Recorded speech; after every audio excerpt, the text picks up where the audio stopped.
What is up, dudes? UnevenRanger here, and welcome back once again to XCOM. Enemy Within? Nope. Enemy Unknown. God damn, I've been playing Enemy Within on my Xbox, because I don't actually own it on... Whoa, mouse. Stop playing, thank you. I don't actually own Enemy Within on the PC, so I went out, bought the not the Collector's Edition, the Commander's Edition of Enemy Within for my Xbox. I've been playing that quite a lot recently, which is why I got them mixed up.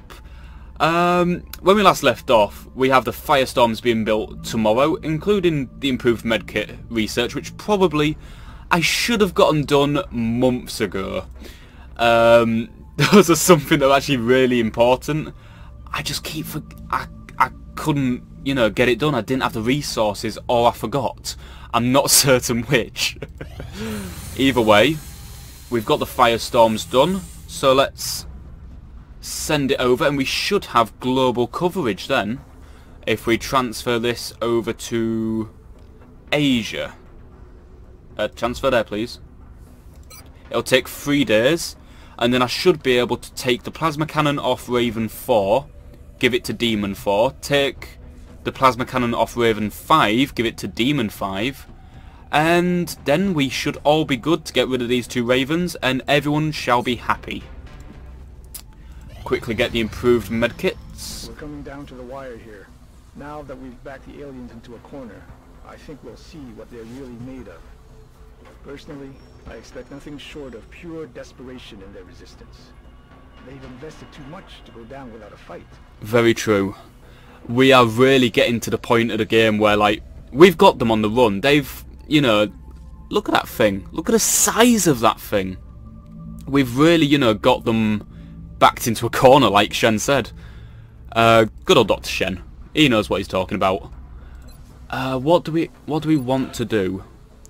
We've actually got loads of stuff we could do. It's just choosing any. There's any we really want to do, to be honest. We're not going to build shivs. So all the shiv stuff is not really worth doing. We don't need to stun anyone, so the arc throw is just completely worthless. Stealth satellites could be useful, but we're kind of past the point in the game where that's useful. I will get improved pistol 2 though, which will increase the aim of anyone using a pistol, mainly for our sniper. Let's just make sure there's nothing else we need to make. No, not really. We are waiting for the guided fusion launcher, because I really want to get the ethereal autopsy done, but I want to get the guided fusion launcher done first. Oh, screw it, let's get the ethereal autopsy. These things are such pains. I'm going to very much enjoy, you know, cutting up its body. That sounds really bad. I'm just going to begin the project. Ignore me. This specimen appears to be at the top of the alien hierarchy, and for good reason. As you've probably seen, its physical form is not suited for combat by any means. However, these elders have an incredible pool of psionic energy at their disposal, which helps to explain why the other species are subordinate to them. Basically, the ethereals are very powerful psionics that have sort of like enslaved the other races, which is really kind of scary. This specimen appears to be at the top of the alien hierarchy, and for good reason. As we've noted in the field, its physical form is not suited for combat by any means. Their bodies actually appear to be quite frail, with evidence of atrophy and muscular degeneration having occurred over an extended period of time. This is not surprising, as initial radiocarbon dating indicates this particular creature could be several thousand years old. Unlike the other specimens we've examined, there is little to indicate that it was genetically enhanced, at least not with the same ambition as the others. Strangely enough, we have uncovered similarities between the ethereal brain and that of the sectoid commander. Both show the same enhanced synaptic connections, confirming our suspicion that this is the likely source of their power.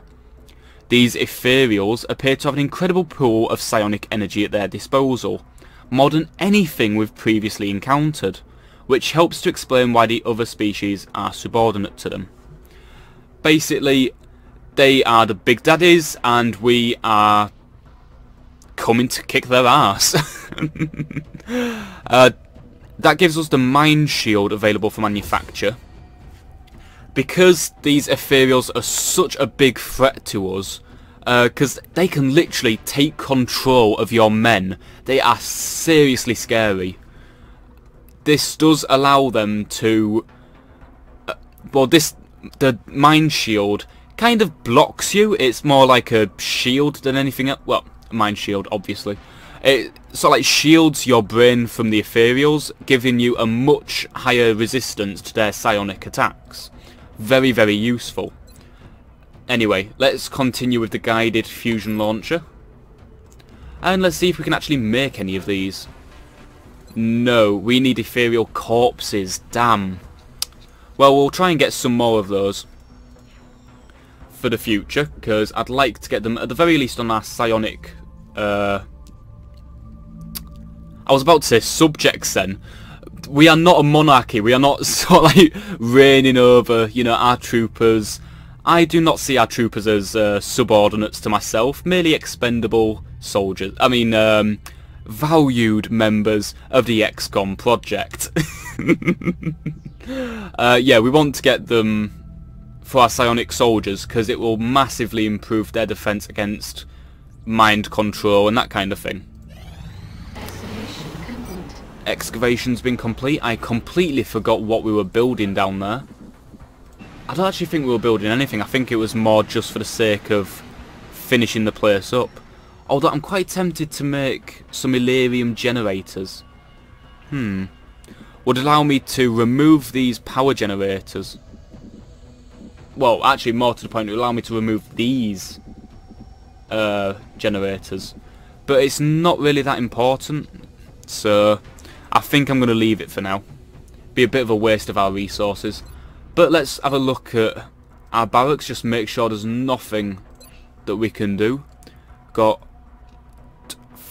3 colonels, 1 major that's hopefully going to become a colonel before the final mission. I've got high hopes so far. I think we can do it, but we're a long way off from that. Demons are at Asia, which kind of explains Godzilla now that I think about it. And let's take the avalanche missiles. Let's take the laser cannons, plasma cannons, sorry, off the Ravens. Actually, you know what? Let's dismiss the... I want to edit the loadout first, just because I don't bloody trust the game to give me the weapon when I sell the ship. And let's give these... Oh, the Fusion Lancer. That is very powerful, I'll be honest. The damage is very high. But it's not... It's a lot more expensive. So I'm just going to give it the plasma cannon for now. Same for the European demon. I don't even know, why are they called demons? The Firestorms. I want to know what smart ass at XCOM was like, you know what, we'll call them demons, because Firestorm is just not a cool enough name. I mean, come on, it's Firestorm. What could be cooler than that? Psionic testing? Oh, for crying out loud, no gift. That is really disappointing. I believe that's everyone that's been tested now. Yeah, we've only got 1 psionic troop in the entire of XCOM. That's quite disappointing. But it just goes to show you how rare this gift is. They're equipped with the plasma cannons, and we've finally researched our guided fusion launcher. Let's have a look at it. Although I was sceptical as to the merits of assembling another weapon based on our traditional methods, namely large rockets carrying heavy payloads of explosives, we have made some interesting discoveries during our testing. Our prototype, the cleverly named Blaster Launcher, has been surprisingly effective in penetrating the aliens' seemingly unassailable armor plating. We've also improved on the integrated targeting module by implementing several of the design improvements observed in the alien weapons. Oh god, I can't talk. As a result, these rockets are capable of guiding themselves, even when fired from an obstructed line of sight. I believe there is still room for us to hone this weapon's capabilities further, but it should be safe to begin manufacturing the current design as you see fit. That's right, we've got homing RPG missiles. Basically, the blaster launcher was a very powerful weapon from the original XCOM, which allowed you to set waypoints on the map where you would like the rocket to navigate to. So you could literally fire one from across the map, dodge, you know, anything that's in the way, and still hit an alien. It's beautiful. And finally, let us get the ethereal device researching. I accept the fact that there could be risks involved in studying this new alien device, but the enemy leaves us with no other choice.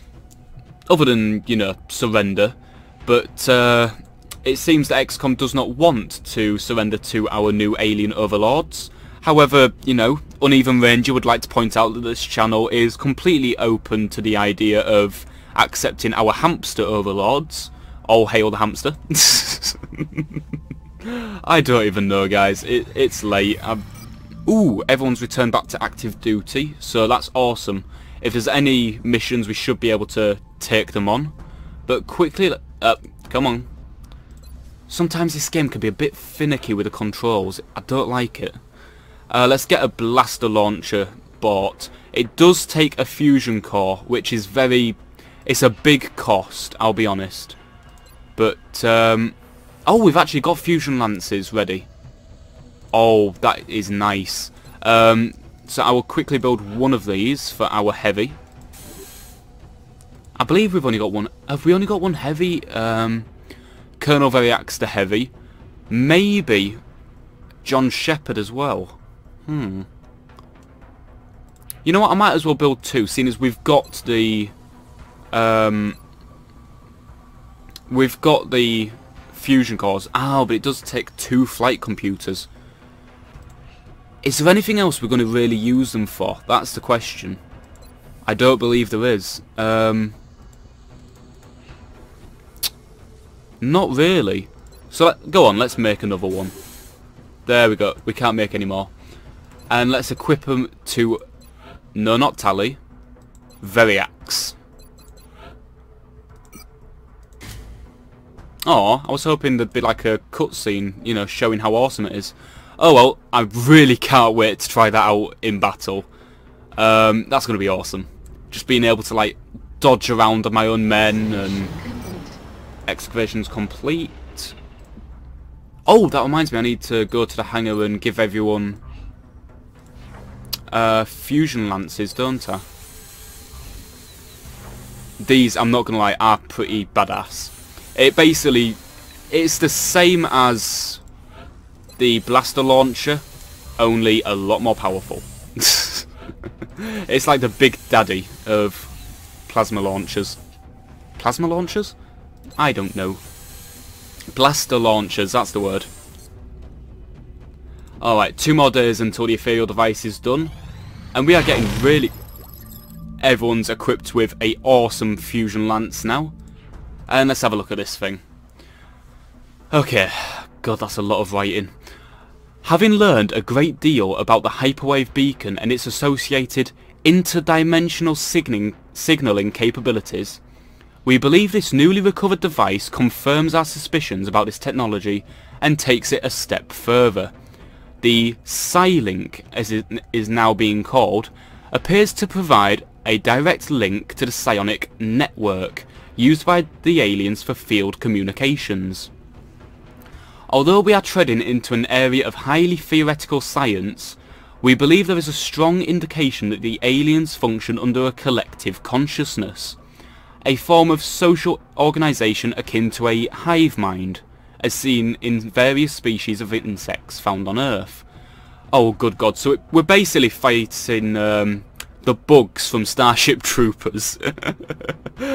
Oh, that's going to be quite scary. Although we've only scratched the surface in... I am skipping a little bit. Although we've only scratched the surface in terms of developing psionic abilities within a human subject, as in we've only been able to find one bloody person that can use them, we've now theorised that it may be possible to join the aliens' consciousness, to tap into their hive mind by successfully activating this device. And no one ever thought that this was a terrible, terrible idea. Why would you want to join their hive mind? All of a sudden we'll start agreeing with them and wanting to enslave humanity. It's not good. It's not a good idea. Why would we ever agree to do this? However, in order to ensure the safety of XCOM's headquarters, we'll need to construct a chamber that minimalises the potential risks to the rest of the facility during the activation process. As it so happens, two of our brightest young minds, a team of brothers, has already conceived of just such a facility appropriate to this device. I see what they did there. For those of you who don't know, Julian Gollop was one of the programmers of the original XCOM UFO defense, or XCOM Enemy Unknown. So the Gollop chamber, made by a team of brothers, Julian Gollop and his brother, it's a little in-joke. If we manage to locate a soldier with an aptitude for psionics, and find a means to develop these abilities further, I believe it will only be a matter of time before we succeed in activating the device and finding the source of this invasion. So we can build the Gollop chamber now, and psi armor. This is what we've been waiting for. It's basically armor that enhances the psionic abilities to basically give us a soldier that will kick anyone's ass. Just to put it bluntly, you know. I'm actually not sure how long I've been recording for, so I'm going to get the psi armor research in. Working on the housing for this device as soon as possible. Considering what we went through to get it, we should be making every effort to provide a secure location for its storage. Thank you, Dr. Shen. We will also start building the Gollop chamber, which is quite expensive, I'll admit, but oh well. And I will end the recording here. Sorry if this has been a particularly short episode, I honestly can't tell. But as you can probably tell, I'm quite tired, need to go get some sleep. So I hope you enjoyed watching this little recording session. Sorry it was so short. If you did like, you know, please leave a like, comment or subscribe. It really does help me out, guys. And I will see you guys in the next episode. Later, folks.